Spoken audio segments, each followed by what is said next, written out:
50% of the people in this country are women. And it struck me over the course of my career that they weren't having half the fun. They weren't getting half the compensation. They weren't getting half the appreciation. And there were a lot of dumb things that I saw parading through my courtroom over the last 25 or 28 years.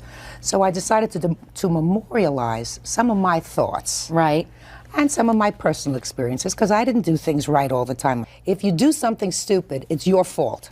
Move on with it. If you allow a guy to move into your house and he is sucking up all your money and sucking up all of your energy and not giving you anything back, if you allow that situation to continue, it's your fault.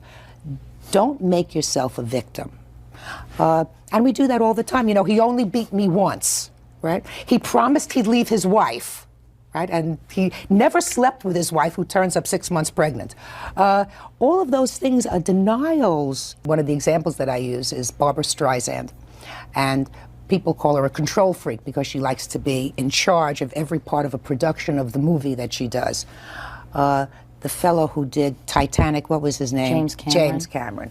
Now, he's probably more impossible than she is, but they call him Best Director. Now, why do they call her a control freak? I think they call him a lot of other things that aren't so nice, too, but, as a matter of fact. But he became the Best Director. So I think women are afraid to be called names. They want to be liked. They will accept praise rather than a paycheck.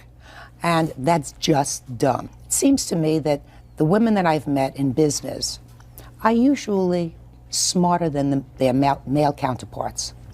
They get paid less, they get less recognition. And I said to myself, why does that happen? In fact, you offer sort of 10 tips for a better life or life lessons. And one of them is don't crawl when you can fly. Right. You know, women, it seems to me, want to be liked more than they want to be respected in business. That's always been their problem. They want people to say, oh, she's a really nice person.